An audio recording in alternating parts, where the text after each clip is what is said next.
मस्तिष्क पर जो एक ऊर्जा शक्ति, विचार शक्ति होती है, वो नष्ट हो जाती है।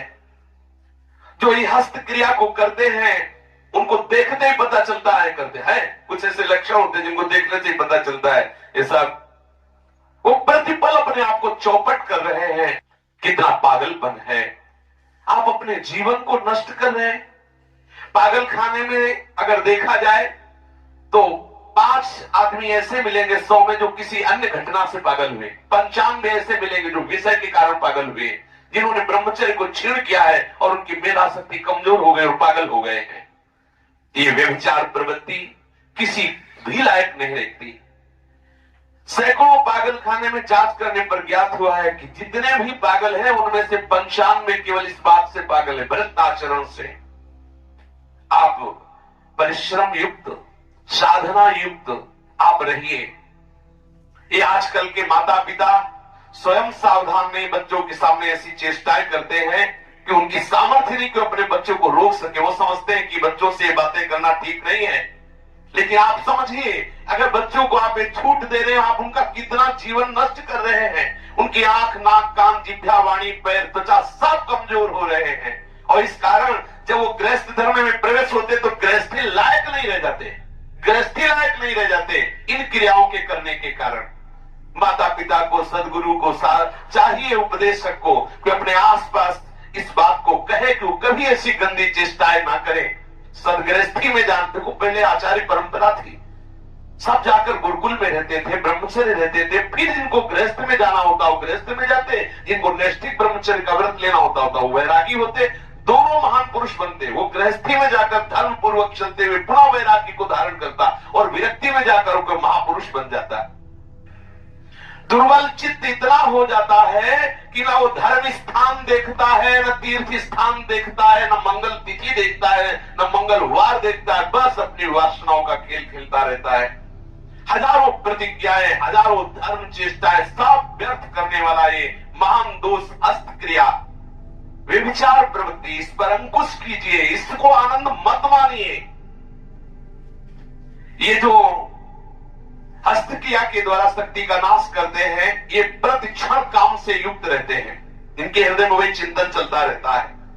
बालक अवस्था से लेकर के यौवन अवस्था तक देखिए आप, इनकी आंखों में देखिए, न तेज होगा न गंभीरता होगी, बहुत चंचलता, निस्तेज आंखें होगी, चेहरा पीला पड़, जब देखो तो ऐसा लगता है कि शर्मिंदा हो रही है, मुंह छुपा रहे हैं, ऐसा लगेगा।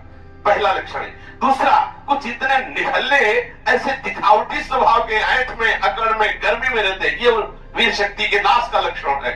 गंभीरता नहीं, शांति नहीं, उदारता नहीं, धैर्य नहीं है, वो अपने को बड़ा बड़ा दिखाना चाहते हैं, ये सब उसके नाश के लक्षण हैं। जिनका चेहरा आनंद में देखते ही हृदय में आकर्षण, ये ब्रह्मचर्य का लक्षण है।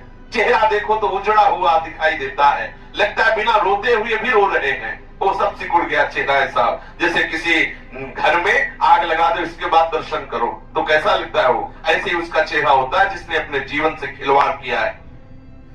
जो स्वभाव से ही रुक्ष, चिड़चिड़ा, क्रोधी, बात बात पे एकदम रूखा, चेहरा पीला पड़ रहा, फीका पड़, वो चेहरा पीला प्रेम का नहीं, क्यों चेहरा प्रेम में पीला पड़, प्रेम में नहीं, यहाँ काम की बात हो रही है। मुख पिया आई, फिर गई, बदल गए तन रंग, ये प्रेम का लक्षण नहीं, ये काम के लक्षण की यहाँ बात हो रही। वो मुर्दा की तरह निस्तेज, खिन्न छिन्न ऐसे ही घूमता रहता, कोई लक्ष्य नहीं, कोई उद्देश्य नहीं, बात बात में आलस्य, बात बात में गुस्सा। जो गालों में बिना कोई गुलाबी कुछ लगाए जो गुलाबी दिखाई देती है वो ब्रह्मचर्य की होती है, और जिनके ब्रह्मचर्य क्षीण हो जाते हैं, झाई पड़ जाती है। देखो देखने में तो लगता है, क्योंकि बोले कितने को, बोले 18 के, 18 में तो उसकी दुर्गति हो रही, तो 28 और 48 में क्या होगा। जो काले दाग चेहरे में पड़ने लगते हैं, आंखें धसी नजर आती हैं, गाल पीले नजर आते हैं, नाक के आसपास काले काले दाग यहाँ ऐसे प्रकट हो जाते हैं, ये सब लक्षण हैं जो उन्होंने अपनी शक्ति का नाश कर दिया। सावधानी के द्वारा इस जीवन को आप बर्बाद ना करें।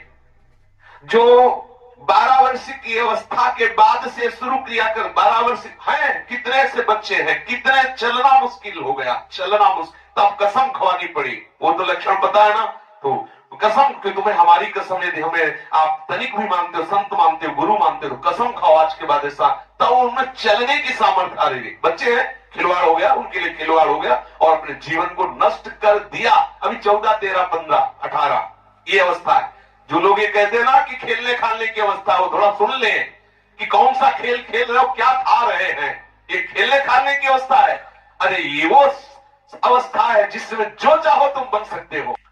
जो इस वीर शक्ति का नाश करते हो, बिना बुढ़ापे के सारे लक्षण बुढ़ापे के उनमें होते हैं।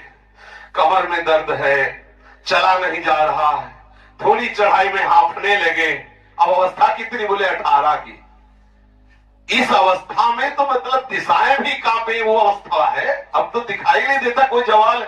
चित्त में कुचिंताएं, छाती में धड़कन, बिना भय के भयभीत हो जाना, थोड़े से भी दुख में ऐसा सोचना कि मैं आत्महत्या कर लूं।